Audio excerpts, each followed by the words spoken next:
As for Christian, he had some respite, and was remanded back to prison. So he there remained for a space. But he that overrules all things, having the power of their rage in his own hand, so wrought it about, that Christian for that time escaped them, and went his way. And as he went, he sang, saying, Well, faithful, thou hast faithfully professed unto thy Lord, with whom thou shalt be blessed, when faithless ones with all their vain delights are crying out under their hellish plights. Sing, faithful, sing, and let thy name survive. For though they killed thee, thou art yet alive. Now I saw in my dream that Christian went not forth alone, for there was one whose name was Hopeful, being made so by the beholding of Christian and faithful in their words and behavior, in their sufferings at the fair, who joined himself unto him, and entering into a brotherly covenant, told him that he would be his companion. Thus one died to bear testimony to the truth, and another rises out of his ashes to be a companion with Christian in his pilgrimage. This Hopeful also told Christian that there were many more of the men in the fair that will take their time and follow after. So I saw that quickly after they were got out of the fair, they overtook one that was going before them, whose name was By Ends. So they said to him, What countryman, sir? And how far go you this way? He told them that he came from the town of Fair Speech, and he was going to the celestial city, but told them not his name. From Fair Speech? Is there any good that lives there? Yes, I hope. Pray, sir, what may I call you?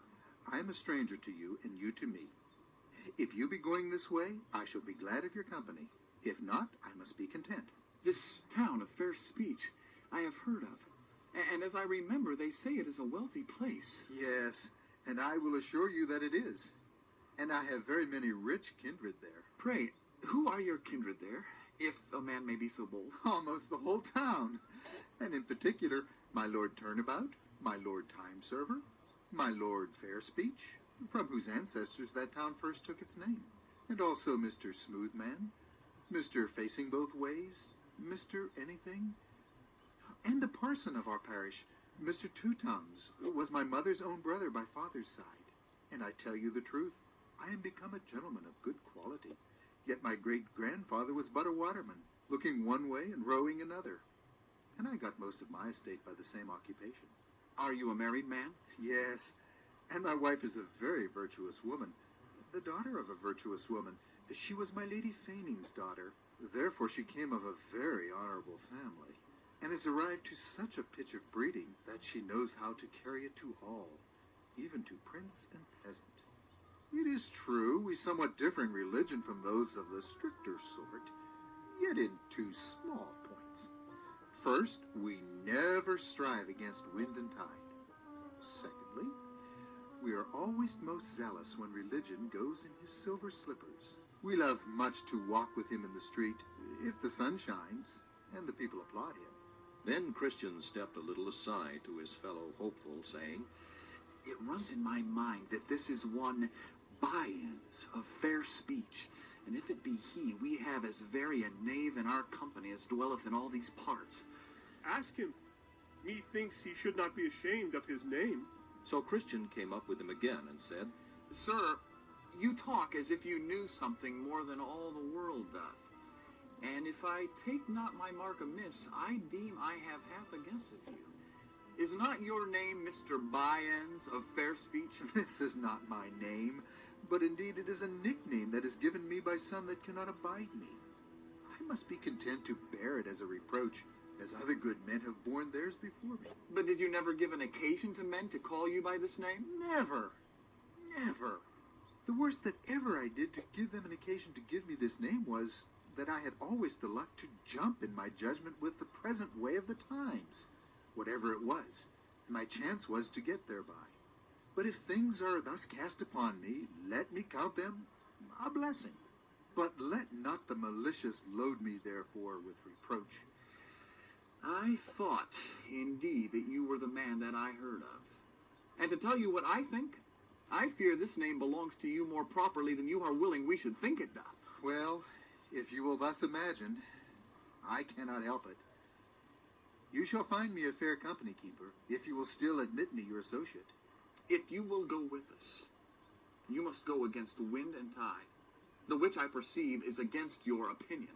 You must also own religion in his rags, as well as when in his silver slippers, and stand by him, too, when bound in irons, as well as when he walketh the streets with applause. You must not impose, nor lord it over my faith. Leave me to my liberty, and let me go with you. Not a step further, unless you will do in what I propound as we. I shall never desert my old principles, since they are harmless and profitable. If I may not go with you, I must do as I did before you overtook me, even go by myself, until some overtake me that will be glad of my company. Now I saw in my dream that Christian and Hopeful forsook him, and kept their distance before him. But one of them, looking back, saw 3 men following Mr. By-ends, and behold, as they came up with him, he made them a very low conge, and they also gave him a compliment. Good Mr. By-ends.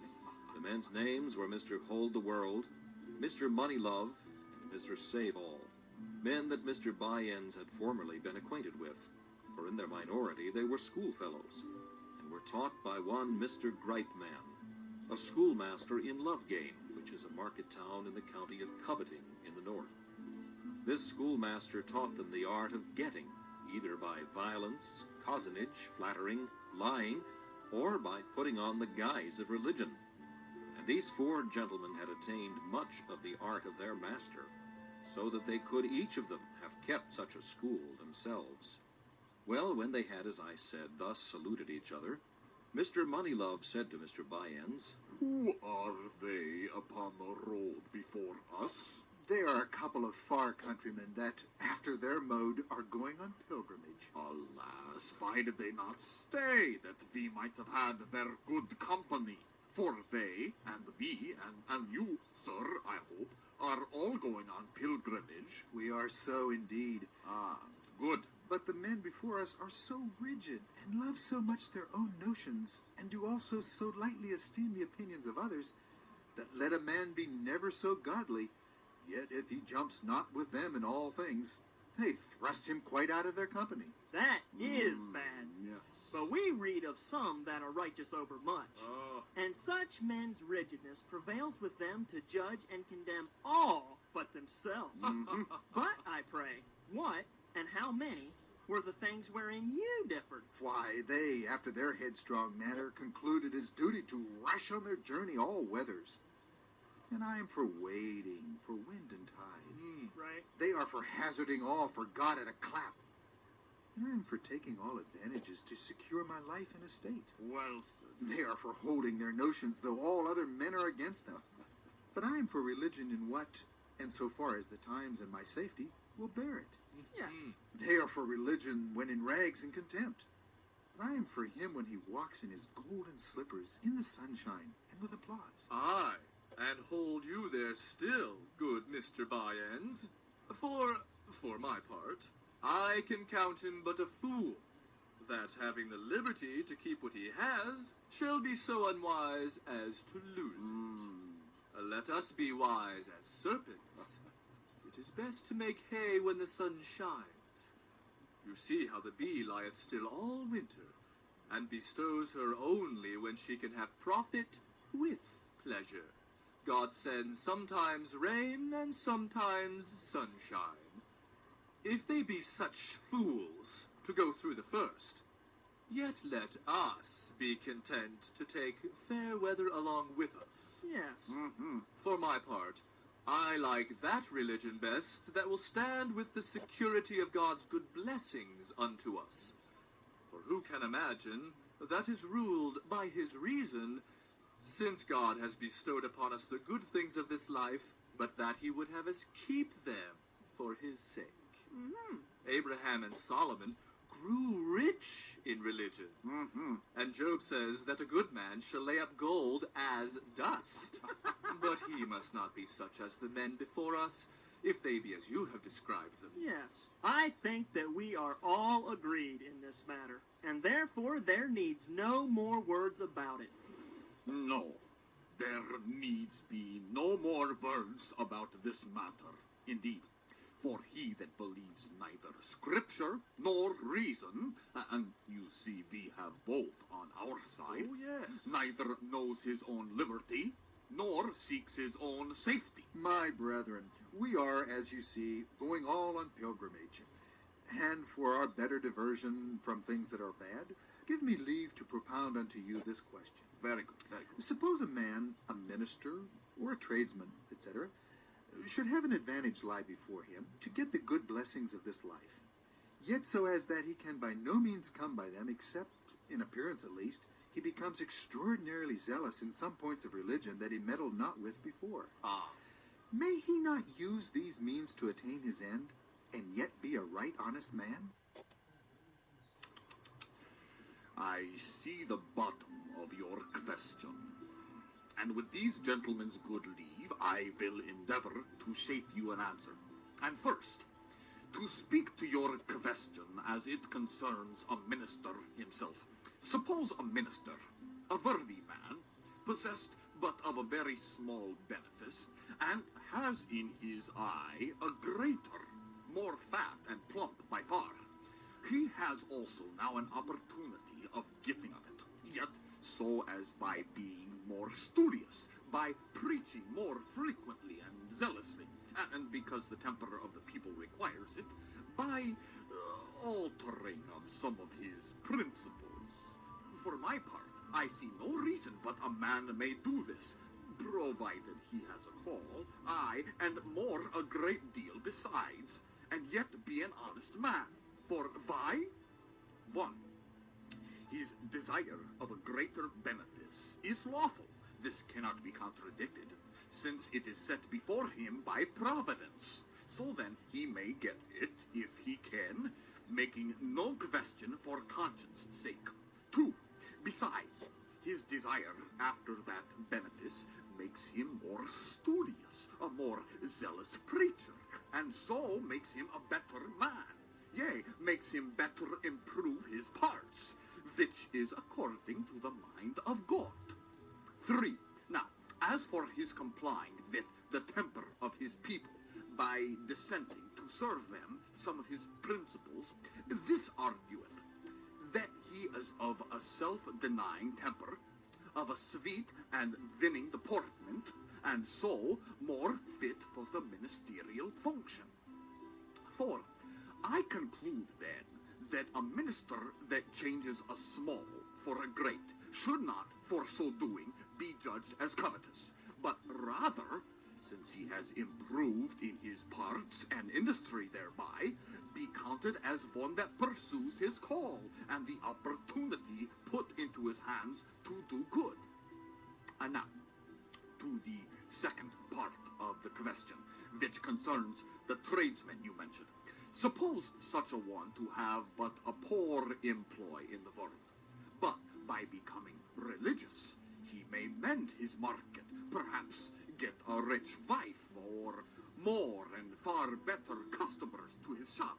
For my part, I see no reason but that this may be lawfully done. For why? 1. To become religious is a virtue, by what means soever a man becomes so. 2. Nor is it unlawful to get a rich wife, or more custom to my shop. 3. Besides, the man that gets these by becoming religious gets that which is good of them that are good by becoming good himself. So then, here is a good wife, and good customers, and good gain, and all these by becoming religious, which is good. Therefore, to become religious, to get all these, is a good and profitable design. This answer, thus made by this Mr. Moneylove to Mr. Vian's question, was highly applauded by them all. Yes. Wherefore they concluded upon the whole that it was most wholesome and advantageous. And because, as they thought, no man was able to contradict it, and because Christian and Hopeful were yet within call, they jointly agreed to assault them with the question as soon as they overtook them, and the rather because they had opposed Mr. Vian's before. So they called after them, and they stopped and stood still till they came up to them. But they concluded as they went that not Mr. Vian's, But old Mr. Hold-the-World should propound the question to them, because, as they supposed, their answer to him would be without the remainder of that heat that was kindled betwixt Mr. Byends and them at their parting a little before. So they came up to each other, and after a short salutation, Mr. Hold-the-World propounded the question to Christian and his fellow, and bid them answer it if they could. Then said Christian, Even a babe in religion may answer 10,000 such questions. For if it be unlawful to follow Christ for loaves, as it is in the 6th of John, how much more abominable is it to make of him and religion a stalking horse to get and enjoy the world? Nor do we find any other than heathens, hypocrites, devils, and witches that are of this opinion. Heathens, for when Hamor and Shechem had a mind to the daughter and cattle of Jacob, and saw that there was no way for them to come at them but by being circumcised, they say to their companions, If every male of us be circumcised, as they are circumcised, shall not their cattle and their substance and every beast of theirs be ours? Their daughter and their cattle were that which they sought to obtain, and their religion the stalking horse they made use of to come at them. Read the whole story. The hypocritical Pharisees were also of this religion. Long prayers were their pretense, but to get widows' houses were their intent, and greater damnation was from God their judgment. Judas the devil was also of this religion. He was religious for the bag, that he might be possessed of what was therein. But he was lost, cast away, and the very son of perdition. Simon the witch was of this religion too, for he would have had the Holy Ghost, that he might have gotten money therewith, and his sentence from Peter's mouth was according. Neither will it out of my mind, but that man that takes up religion for the world will throw away religion for the world. For so surely as Judas resigned the world in becoming religious, so surely did he also sell religion and his master for the same. To answer the question, therefore, affirmatively, as I perceive you have done, and to accept of as authentic such answer, is both heathenish, hypocritical, and devilish. And your reward will be according to your works. Then they stood staring one upon another, but had not wherewith to answer Christian. Hopeful also approved of the soundness of Christian's answer. So there was a great silence among them. Mr. Byends and his company also staggered and kept behind, that Christian and Hopeful might outgo them. Then said Christian to his fellow, If these men cannot stand before the sentence of men, what will they do with the sentence of God? And if they are mute when dealt with by vessels of clay, what will they do when they shall be rebuked by the flames of a devouring fire?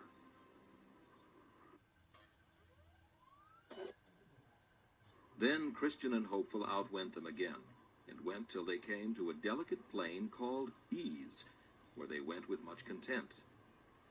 Now at the further side of that plain was a little hill called Lucre, and in that hill a silver mine, which some of them that had formerly gone that way, because of the rarity of it, had turned aside to see.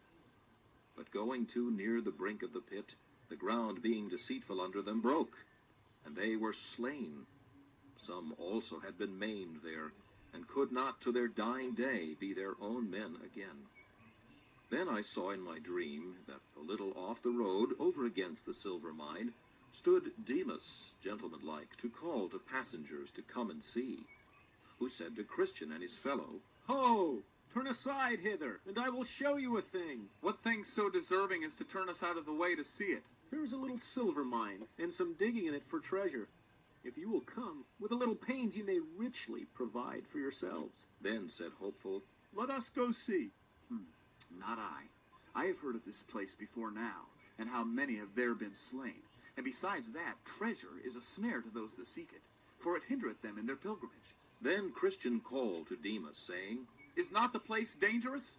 Hath it not hindered many in their pilgrimage? Not very dangerous, except to those that are careless. But withal he blushed as he spake. Then said Christian to Hopeful, Let us not stir a step, but still keep on our way. I will warrant you, when Byends comes up, if he hath the same invitation as we, he will turn in thither to see. No doubt thereof, for his principles lead him that way, and 100 to 1, but he dies there. Then Demas called again, saying, But will you not come over and see?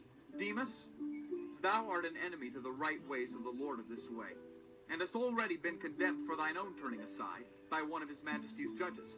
And why seekest thou to bring us into the like condemnation?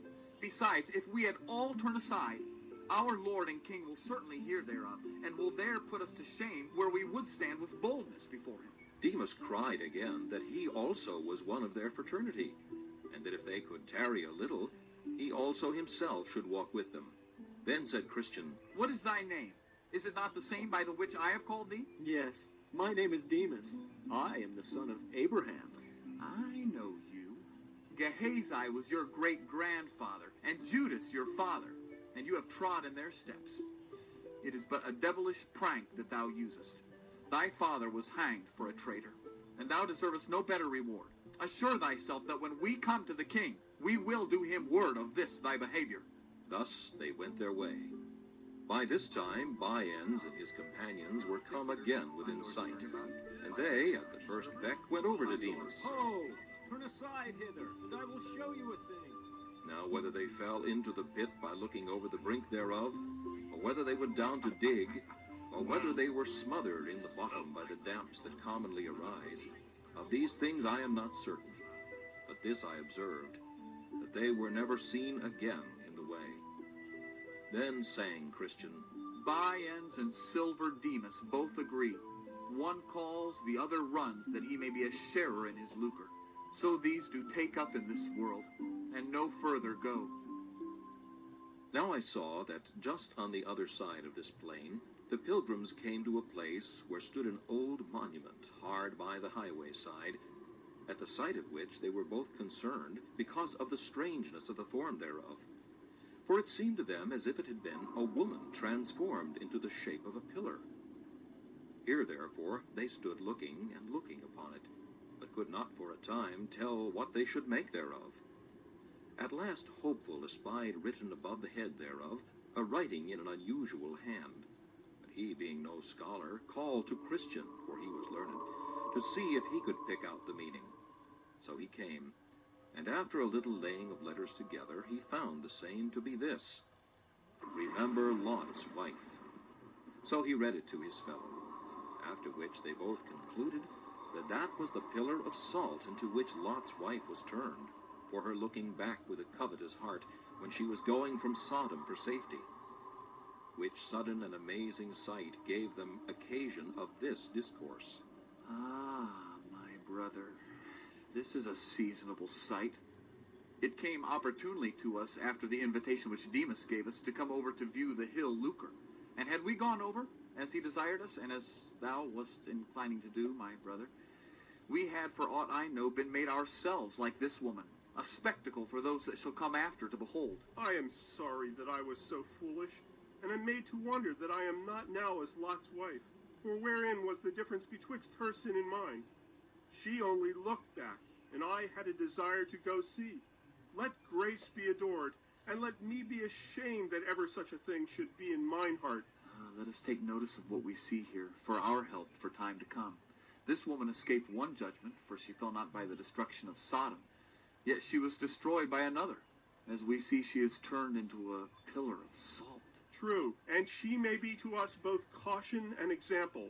Caution, that we should shun her sin, or a sign of what judgment will overtake such as shall not be prevented by this caution. So Korah, Dathan, and Abiram, with the 250 men that perished in their sin, did also become a sign or example to others to beware.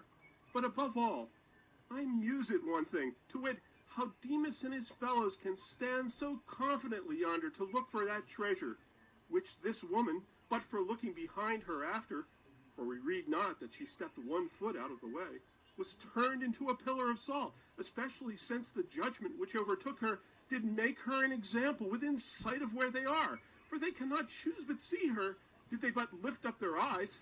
It is a thing to be wondered at, and it argueth that their hearts are grown desperate in the case.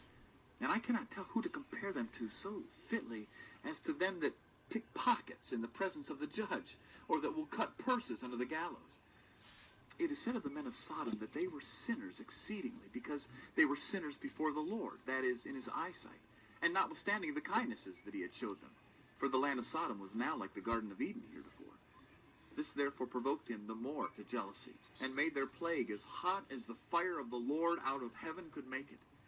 And it is most rationally to be concluded that such, even such as these are, that shall sin in the sight, yea, and that too in despite of such examples that are set continually before them, to caution them to the contrary, must be partakers of severest judgments. Doubtless thou hast said the truth. But what a mercy is it that neither thou, but especially I, am not made myself this example. This ministereth occasion to us to thank God, to fear before him, and always to remember Lot's wife. I saw then that they went on their way to a pleasant river, which David the king called the river of God, but John the river of the water of life. Now their way lay just upon the bank of the river. Here, therefore, Christian and his companion walked with great delight. They drank also of the water of the river, which was pleasant and enlivening to their weary spirits. Besides, on the banks of this river, on either side, were green trees that bore all manner of fruit. And the leaves of the trees were good for medicine. With the fruit of these trees they were also much delighted. And the leaves they eat to prevent surfeits and other diseases that are incident to those that eat their blood by travels. On either side of the river was also a meadow, curiously beautified with lilies, and it was green all the year long. In this meadow they lay down and slept, for here they might lie down safely. When they awoke, they gathered again of the fruit of the trees, and drank again of the water of the river, and then lay down again to sleep. Thus they did several days and nights. Then they sang, Behold ye how these crystal streams do glide, to comfort pilgrims by the highway side. The meadows green, beside their fragrant smell, yield dainties for them. And he that can tell what pleasant fruit, yea, leaves these trees do yield, will soon sell all, that he may buy this field. So when they were disposed to go on, for they were not as yet at their journey's end, they ate and drank and departed. Now I beheld in my dream that they had not journeyed far, but the river and the way for a time parted, at which they were not a little sorry. Yet they durst not go out of the way. Now the way from the river was rough, and their feet tender by reason of their travels. So the souls of the pilgrims were much discouraged because of the way. Wherefore, still as they went on, they wished for a better way. Now a little before them there was on the left hand of the road a meadow, and a stile to go over into it. And that meadow is called Bypath Meadow. Then said Christian to his fellow, If this meadow lieth along by our wayside, let us go over into it. Then he went to the stile to see, and behold, a path lay along by the way on the other side of the fence. Ah, it is according to my wish. Here is the easiest going. Come, good hopeful, and let us go over. But how if this path should lead us out of the way? That is not like. Look, doth it not go along by the wayside? So Hopeful, being persuaded by his fellow, went after him over the stile. When they were gone over and were got into the path, they found it very easy for their feet. And withal they, looking before them, espied a man walking as they did, and his name was Vain Confidence. So they called after him, and asked whither the way led. He said, To the celestial gate. Ha ha, look, did I not tell you so? By this you may see we are right. So they followed, and he went before them. But behold, the night came on, and it grew very dark, so that they that were behind lost the sight of him that went before. He therefore that went before, Vain Confidence by name, not seeing the way before him, fell into a deep pit, which was on purpose there made by the prince of those grounds, to catch vainglorious fools withal, and was dashed in pieces with his fall. Now Christian and his fellow heard him fall. So they called to know the matter, but there was none to answer. Only they heard a groaning. Then said Hopeful, Where are we now? Then was his fellow silent, as mistrusting that he had led him out of the way. Now it began to rain and thunder, and lighten in a very dreadful manner, and the water rose amain. Then Hopeful groaned in himself, saying, Oh, that I had kept on my way. Who could have thought that this path should have led us out of the way? I was afraid on it at the very first, and therefore gave you that gentle caution. I would have spoken plainer, but that you are older than I. Good brother, be not offended. I am sorry I have brought thee out of the way, and that I have put thee into such imminent danger. Pray, my brother, forgive me. I did not do it of an evil intent. Be comforted, my brother, for I forgive thee, and believe too that this shall be for our good. I am glad I have with me a merciful brother. But we must not stand thus. Let us try to go back. But, good brother, let me go before. No, if you please, let me go first, that if there be any danger, I may be first therein. Because by my means we are both gone out of the way. No, you shall not go first, for your mind being troubled may lead you out of the way again. Then, for their encouragement, they heard the voice of one saying, Set thine heart toward the highway, even the way which thou wentest. Turn again. But by this time the waters were greatly risen, by reason of which the way of going back was very dangerous. Then I thought that it is easier going out of the way when we are in, than going in when we are out. Yet they had ventured to go back, but it was so dark, and the flood was so high, that in their going back they had like to have been drowned 9 or 10 times. Neither could they, with all the skill they had, get again to the stile that night. Wherefore at last, lighting under a little shelter, they sat down there until the daybreak. But being weary, they fell asleep.